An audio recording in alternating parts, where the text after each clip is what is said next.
Good morning. We have been talking about the knowledge of the self for the past three sessions. We have crossed part of it. We have talked about the body and how the body is independent, how the body of a human being is independent by itself. It doesn't belong to anybody at all. Nobody should think that the body is his. It's not his. When you do not have any control over a particular matter or a thing, how can it be yours? It cannot be. But we are forced to, by habit, we are forced to assume that the body belongs to me. It is not belonging to you.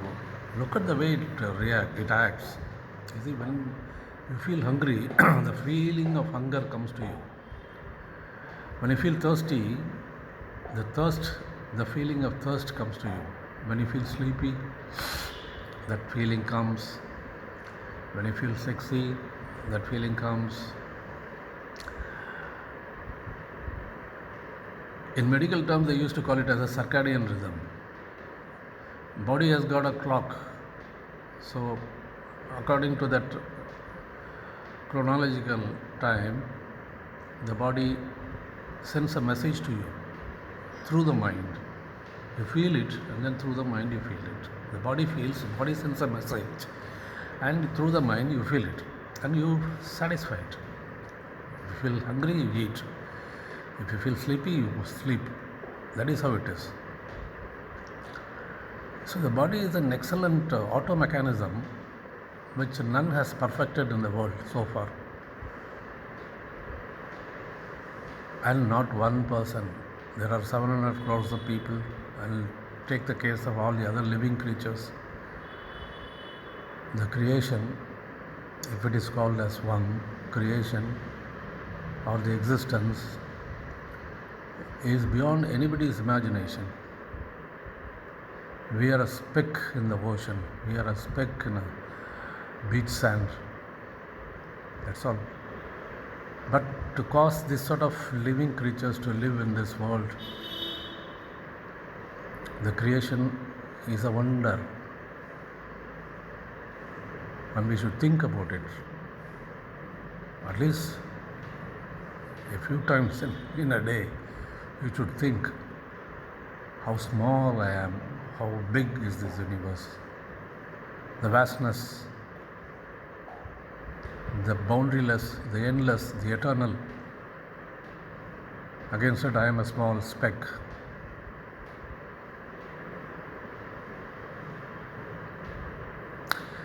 So, why I am saying that is, if you start relating yourself with the universe, with all the living creatures and all the human beings, then your ego will take a beating. Your ego will take a beating. Because that is the one which is running you, which is, behind you and guides you, tells you, commands you. And you fall into that grasp. You fall into that grasp. And you do so many unwanted things which cause harm to the people. The ego is the one. Ego is nothing but the mind. But the ego is the one which causes all sort of decisions taken which creates misery and violence all over the world. But when we relate ourselves with the universe and think about it, sit peacefully and think about it for some few minutes, you yourself will realize that I am nothing. I am just nothing as compared to this entire universe. Then how can I rule the world? How can I think of ruling the other people? How can I think of harming the other people? How I can cause violence? How I can cause misery to untold miseries to people in bunches? How can I commit a genocide? How can I decide that other people are not to live in this world? How can I think that I am the only one, mine is the only one religion, caste, language, nation is the one which is supposed to lead the world? How can I think? When you just think about it, relate to yourself personally with the universe, the creation, the existence, the beauty and wonder of this universe, the nature, then your ego will be taken to task. Your ego will be smashed into pieces. Then you will become humble. Then you will become humble. That is what is required. Humility is the gateway to heaven. That is what one religion says. Humility is a gateway to religion. And they are the fortunate. They will be given space in what they call paradise. No, let us not go into that. Let us not go into religion. But you just look at it. Like you see, we are very masters in comparing, judging, criticizing. We are masters. Each one is a master by himself. So do that. You compare yourself. Compare yourself with the sun. Compare yourself with the moon. Compare yourself with the rain, with the mountain, with the rocks, with the sand, with the nature, with the atmosphere, with the trees, animals, other human beings, crores and crores. Compare yourself with them. Who has caused such existence? Who has caused such existence? Don't call him God. You think about yourself. Who has caused? Who has caused this body to function? Perfectly. Without any maintenance. Without any annual maintenance called AMC. Without a CEO. The body's complex functions is almost a complex factory which, they say to do the function of a body, around 5 acres of land are required to construct such a body. One single body, it requires 5 acres of land. And such a factory, does it not require a CEO? But there is no CEO. You are not the CEO at all. If you think you are wrong, you are not the CEO. But the factory functions without any employees, fully robotized. That is the body. Are you not to give any respect to that body? Are you not be ready to express your gratitude to that body? Because that is making you to stand. That body is making you to live. The energy itself is not sufficient. It requires a form, and the form is our body. The energy by itself cannot do anything. It requires a support, and the body is a support. Body is a manifested form.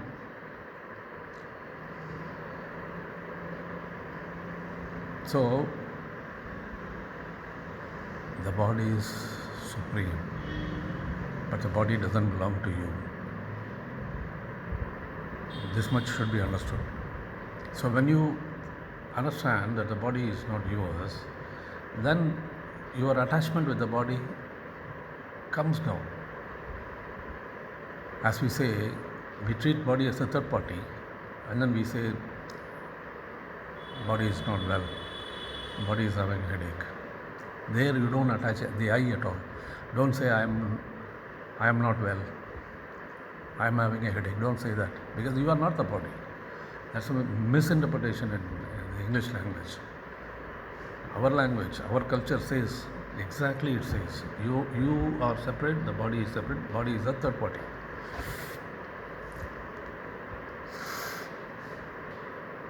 So keep that in mind and start getting detached from your body.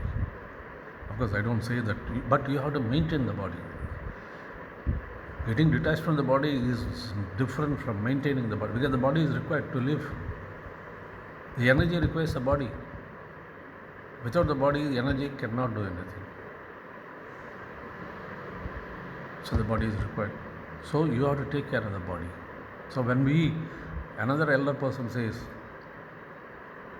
the master, he says, earlier I was thinking that the body is a waste. It gives me a lot of problems. But after coming to know that the energy resides within the body, I started protecting it. I started worshipping it. I started maintaining it. That is what you have to do. You have to maintain your body. You should feel gratitude to your body. You should worship your body. That's all. But you should not damage your body. The body, it knows. It has gotten sort of encyclopedia inside, and it functions by itself. You see, you know what happens in 1 minute? In 1 minute, the blood flows through the body, and the total distance traveled is about 96,000 kilometers, it seems. Each and every nook and corner of the body is serviced by the blood circulation, including the brain. The only part where the blood doesn't flow into is your eyeball. Medically, you can find out for yourself. But all the other part, the blood flows, the cells get rejuvenated, and the cells, they perform the duty expected of them. See, the cells in the, say for instance, the heart, the cells in the heart, they function, they perform the duty and do what the heart is supposed to do, because heart is made up of cells. Every part is made up of cells. So the function of the cells in the heart is to do the function of the heart. What the heart is supposed to do, the cells carry out. The cells in the lungs carry out, the lungs function. The cells in the kidney function, the kidneys, liver, everything. So the cells, ultimately the basic unit is cell. And these cells, they get destroyed each and every minute. Lakhs and lakhs of cells are destroyed. You can say they commit harakiri. You can call it, they commit suicide or something, but they go away, they die. Cells die, and new cells comes and replaces those old cells. And when the new cell comes in, how does the knowledge gets transferred from the old cell to the new cell? Or does the old cell transfers the knowledge to the new cell, or the new cell comes with the preloaded knowledge? Or if the transfer takes place from old cell to new cell, what sort of technology is that? Is there a Bluetooth inside? Isn't it? We use Bluetooth. With our human intelligence, we have found a Bluetooth and communicate without any wires and all that distance. But the supreme intelligence, will it not have that sort of capacity to pass on the information without a Bluetooth, or with the Bluetooth, or no transfer at all? It's a preloaded software for each and every cell. Each cell gets preloaded with what it is supposed to do, and then go on doing it like an operating system. These are wonderful things. The cells die every minute, and new cells in lakhs and they come in.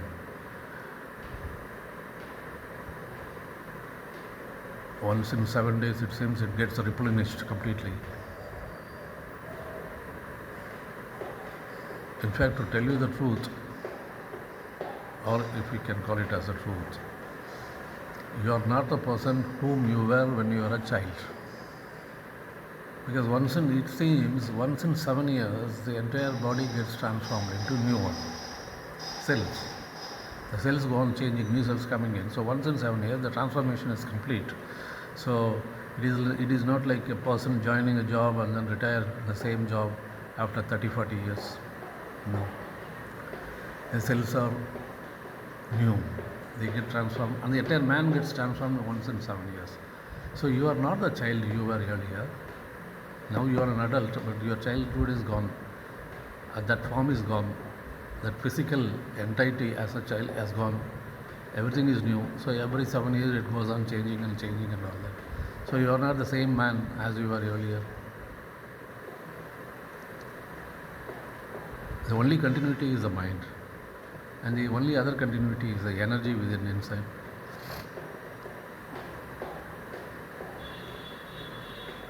So that is how the body functions.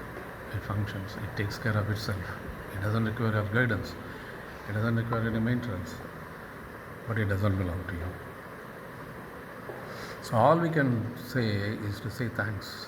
Thank you for taking care of me. In a sense, as a you see, we in automobiles and other things and machinery and all that, we import things in an SKU fashion. SKU, semi-knockdown condition. SKC condition, semi-knockdown condition.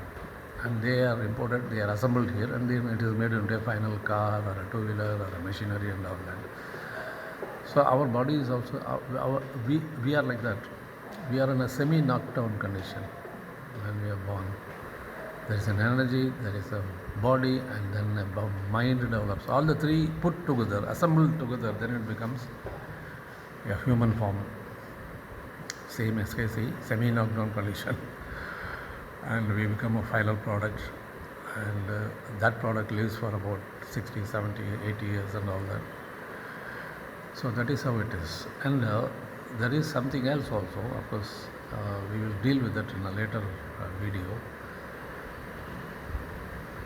The body which comes, and then the mind also comes, and there is a memory which is coming along with the body. The memory, the karmic memory, the genetic memory, all these memories are carried forward from the previous birth to this birth through the mind, the cosmic mind.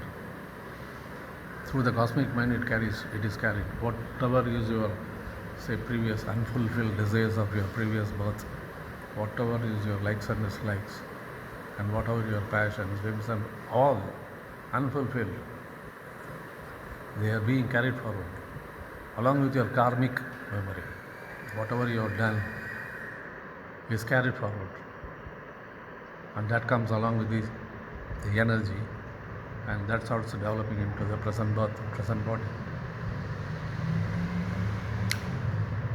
So that is how the karmic memory takes care of whatever you are. You see, in fact, what we are living this life, what we are living, whatever you do, whatever you speak now, is a preparation for your next birth, next life. In that birth, how you have to live, how you have to suffer, how you have to be happy, is decided now itself. Now, when I do a certain thing, when I speak a certain words, they are recorded and it is carried forward, and it is the one which prepares the next birth. Because there in the next birth you have to live a life. And what is the basis for that life? Your karma. Your karma.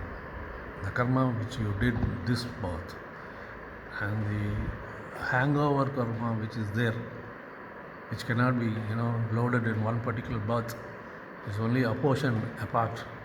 Part by part it is apportioned to each and every birth. That karma plus this karma, current karma, all are put together and it decides the next life, next birth.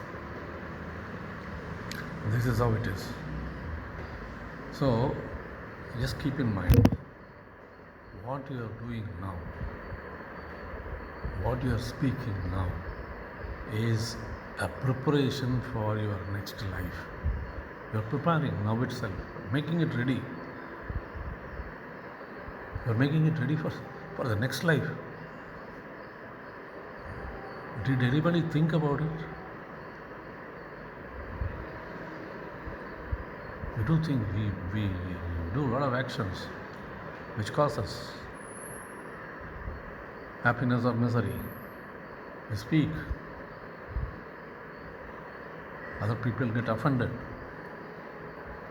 We shout angrily, we criticize, we judge, we compare, we do a lot of things. All these are recorded because all are energy. There is nothing but energy in the world. Whatever you speak is the pack of words is a packet of energy. That energy cannot be destroyed. You see, the science says the energy can never be destroyed or created. Energy can never be created nor destroyed. So when I speak, the words which create the energy, they remain as it is. And that energy cannot be spent. It has to be there. Where it will be? It gets embedded in the mind itself as a carryover for the next generation, next birth. That energy is embedded.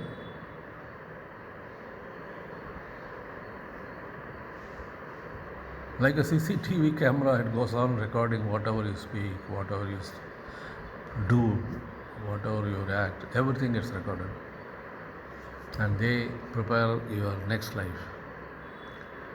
So let us keep that in mind. Whatever I speak today, whatever I do, they are going to be the determinants for the next life. They will only decide. So if that knowledge is there, that understanding is there with me now, how will I do? How will I speak?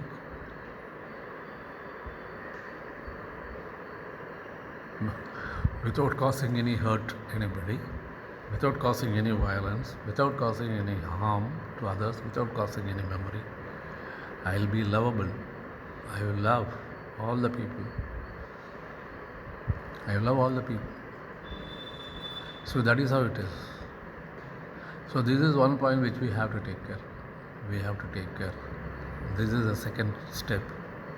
Know yourself. This is the second step. We saw the first step as that the body is different from me. I am not the body. Second is our preparation, whatever we do with the body or we speak. See, we speak through the body, one mouth. So that creates the next life. The process, it's a process. We are making the process now itself, so that it is readily available when we are born again. So that is the second step. That is the step I would suggest, that it will remind us of, it will tell us, that understanding will come to us, that how we should live now. Each and every minute you have to be aware. That awareness is important. If you are aware by moment to moment, that is what they say, moment to moment. If you are aware moment to moment, then whatever you do will not be out of your mind. Whatever you speak will not come from your mind. It will come from the cosmic mind. If you are aware that what I am speaking and what I am doing and how it is going to create my next life, that is awareness.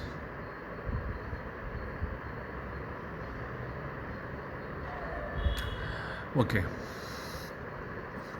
So we have talked about the body. Now that is one aspect. Now let us come to the second and most important part of the body, the structure. The second is the mind.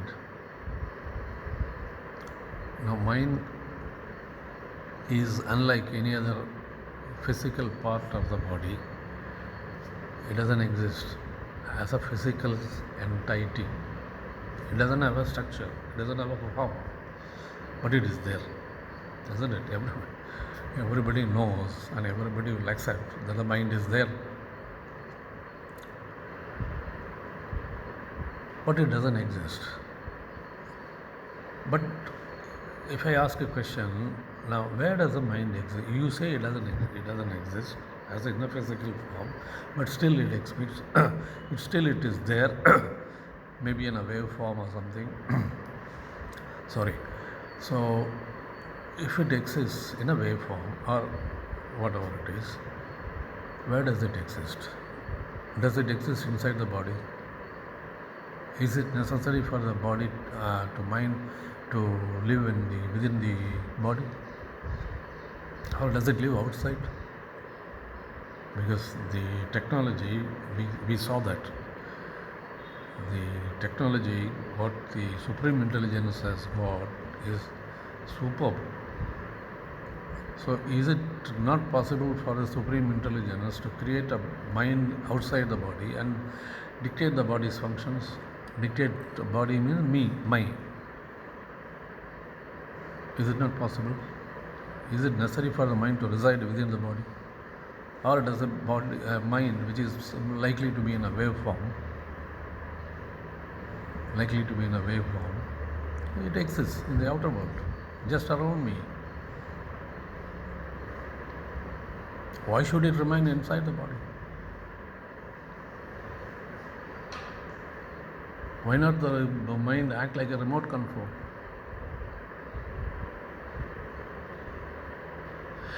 These are questions. There is no answer. The people who know the answer, they never divulge it. But they have, to a certain extent, they have divulged certain parts and they say, yes, mind, it's not visible, but there is a body called mind body. This is a physical body, visible, can be felt. I can feel it, I can look at it. All sensations happen in my body. This is a physical body. Now there is another body which is made up of the mind, which is with me, but not visible, cannot be felt. No sensations. It happens. The sensation may be happening in the mind, but they pass it on to the body, physical body, and the physical body only exhibits the sensations. But the mind body is there. That is what they say. There are about 5 bodies with us. Only the physical body is visible, the other bodies are not visible. There is a mind body, there is a food body, there is an intellect body, there is an enlightened body, like that. In our Indian culture, it has been given a name accordingly, and that is going the other way. But let us not to go into that direction. Let us understand that there is a mind body. Mind is nothing but a body, but it is not visible. But there is an interaction between the body and the mind, the physical body and the mind body, and they exchange. You see, they exchange. The mind interacts with the body interacts with the mind. Everything mutually it happens, but they are separate. They are separated. Now, how does the mind develop? Was there a mind when we were born? When we came into this world, we came as a physical mass, developed into various organs, and after a certain period of time, we acquired the size and shape of a child, and we came into the world. Along with that, the mind came, and we can say a part of cosmic mind that carried the cosmic memory and it is a karmic memory and a genetic memory. The genetic memory took care of the shape and size of the body and its external parts. and even in the internal parts also. That medical science has to prove it, or maybe they would have proved it. It is part. So the genetic memory has taken care. That is how you see people say you look like your grandfather. You look like your great grandfather, because that genetic memory is carried from even from the animal kingdom. Even when we were animals, that memory has come back. That is carried birth after birth. So the genetic memory is carried forward. And the karmic memory is the carryover of the previous births, desires, unfulfilled desires, ambitions, so many things are there. Likes and dislikes, so many things are there. When we die in the previous birth, they are carried forward. So the karmic memory also comes, because that is the basis by which you live your life. And things happen in your life. You feel happy, you feel sad, a lot of things. Everything is decided by the karmic memory. And it only creates an occasion by which you fell into the trap and then become either happy or unhappy, so many things. Karmic memory is responsible for all the actions of our present life. So that these two memories are carried forward from the birth, and thereafter, when a child grows, it is being, see, the child when it comes with an innocent mind. I'm talking about something called a psychological mind, which is a very important term, which we will come to it later. But for the time being, let's know there is a psychological mind. The mind is divided into two parts. For the purpose of understanding, it's not physically. So the mind is divided into two parts. One is a psychological mind, another is an intellectual mind. Intellect. These two are the mind.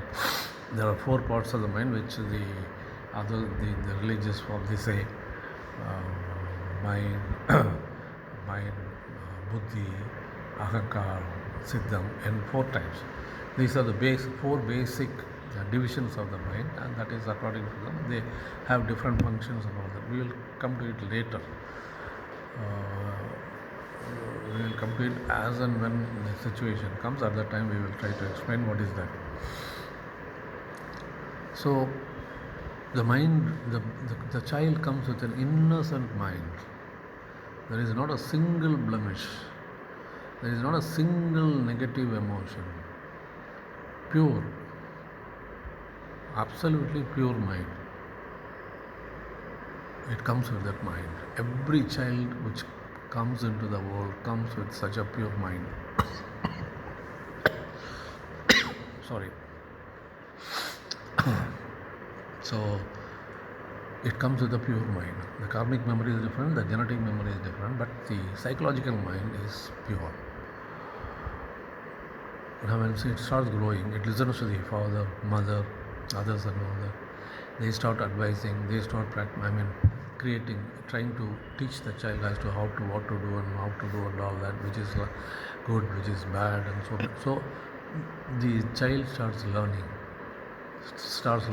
from the surroundings, from the parents, from everything. It is new to the world, and so it starts learning everything. So when it learns, they get divided into two parts. One is stored in psychological memory, the other is stored in intellectual memory. So intellectual memory is where the intellect, the knowledge is stored. While psychological memory, it's a storage of experiences and emotions and all that, other things. These two are the broad classification of the mind: psychological mind and intellectual mind. So when you start growing, all these things get divided into and go on recording, getting recorded in the memory, and they are there as memory. This is very important. This is memory. So the memory represents two parts. One memory is the psychological part. The second memory is the intellectual part. Now, as I said, in the memory, in the psychological memory, all the happenings which we feel through the five senses are recorded. The experience, the happenings, the incidents, so many things. And the knowledge part of that experience is stored in the intellectual mind. What is knowledge? Now the child, he doesn't know. Now for instance, if there is a fire, if the child doesn't know whether it will, if you can't touch the fire, the fingers will be burnt. The child doesn't know. So it goes and shows a finger, it gets the heat. It is affected. Now the child knows that the heat will spoil my body. It will burn my body. It learns. That is a knowledge. So that knowledge is stored in the intellectual mind part. Well, that particular thing, happened. The physical action of showing your finger into the fire is an experience which stored as experience in the psychological mind. Over a period of time, these sort of experiences in the psychological mind will fade away. You may not remember which part, at which age, on which day, which time this was recorded in the memory. You may not remember, but it was recorded, and after a few days or something, or months, it will get fade. It will get destroyed. It will fade away from the memory, but the knowledge will remain. Knowledge will remain forever. So the fire which affects our body when we show our finger, that knowledge will be there till death. So we will never do it again. Similarly, all the knowledges, like even a small matter like eating, putting the food into this gap, hole in your body, is a knowledge. Because the child doesn't know where to put it. It can put it here, it can put it here, it can put it here. It doesn't know. But we guide it. Put your food in this mouth. But it remembers. When it was in the womb, it had taken food through this thing, pipe, the umbilical cord. And when it was born, again it gets, feeding does. The mother feeds the child. So through the mouth only, the child knows you have to take milk from the mother. So it knows some knowledge, and we also teach. You take this from the plate and put it in this hole. This is eating.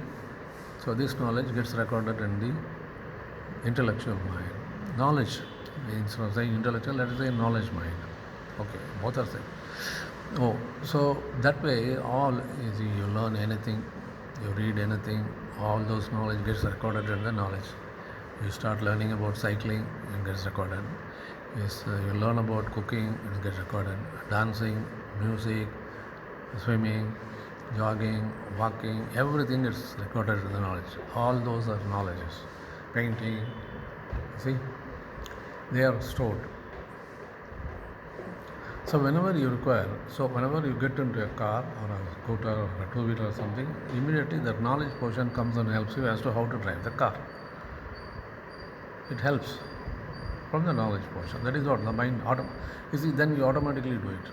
You will be thinking about something, but you will be driving the car or a two-wheeler. Because that memory guides, the knowledge guides automatically.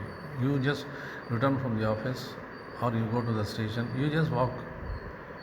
Because you are used to that particular road, you walk by yourself. The legs take you there automatically, body takes you there. The same way you come back from the office, you come to home without even thinking about which road you are passing. You never bother about it because it is an auto function, autopilot. So it happens, the body knows, the body has got a knowledge, that knowledge is used. Suppose when you cook or when you dance, you require intricate details of cooking or dancing or music, or singing and all that. So at that time the entire knowledge comes and helps you. It comes and helps you. And when you do that, you use only the knowledge portion. This is very important. This is very, very important. In the sense, the knowledge portion of the mind helps you to do a particular thing. And when it does, the psychological mind is absent. Psychological mind is absent. The knowledge only helps you do the cooking perfectly, to do the dancing perfectly, to sing a song perfectly, to instrument. Anything, right? Anything, knowledge.